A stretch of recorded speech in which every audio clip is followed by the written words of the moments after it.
Now, while I and all Americans, of course, are extremely happy that those 4 Americans are coming home, being released from Iran, there's a lot more to this screwed up deal from Kerry and Obama than just those 4 Americans being released.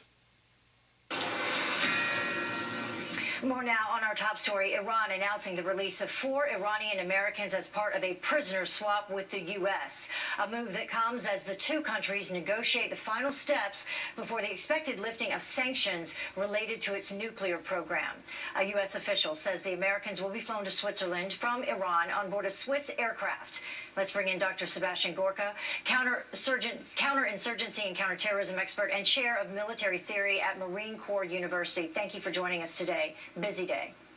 Absolutely, very busy from a national security perspective. And I want to get your take on what has transpired with these Americans being freed. We have been played for a fool as a nation. This is a theocratic, extremist country.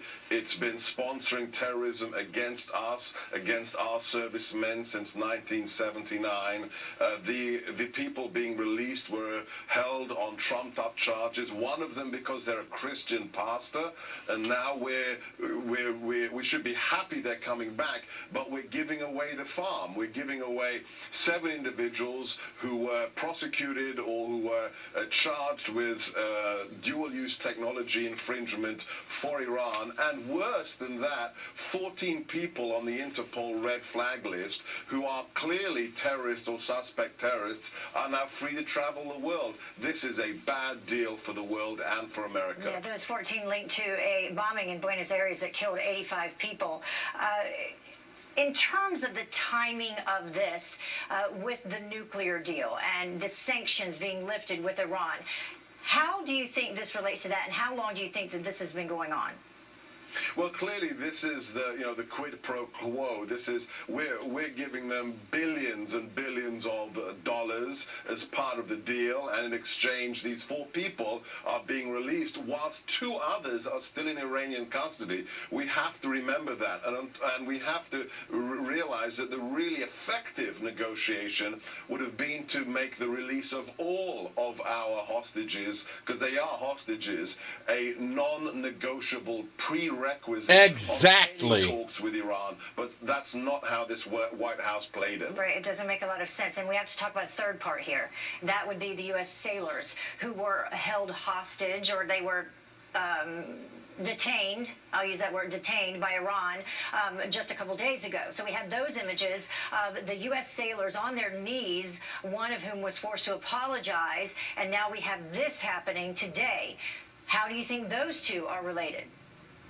Just do the basic math. This is a propaganda coup for the mullahs, for the bad guys, the people who want to destroy us, the quote-unquote great Satan. They get 21 people. They get $150 billion. They get to have photographs of our sailors on their knees with their hands on their heads, plastered across the international media. This is a total win for the Iranians. Bingo. No response from our president in reference to that. Want to talk about another thing that is happening. It's kind of taking the back burner when all of this started developing, but it is a deadly terrorist attack that happened in West Africa, and that began late yesterday with the siege of a luxury... Yeah, it's like this. Let's say that you've got a used car worth $10,000, and hey, I say, I can sell that for you. I'm Obama. I'll sell that car for you. I sell it to you for I sell it to another individual for $150. Promise them that I'll fill their tank for the next 5 years anytime it needs filled. Just because I made a deal doesn't make it a good deal.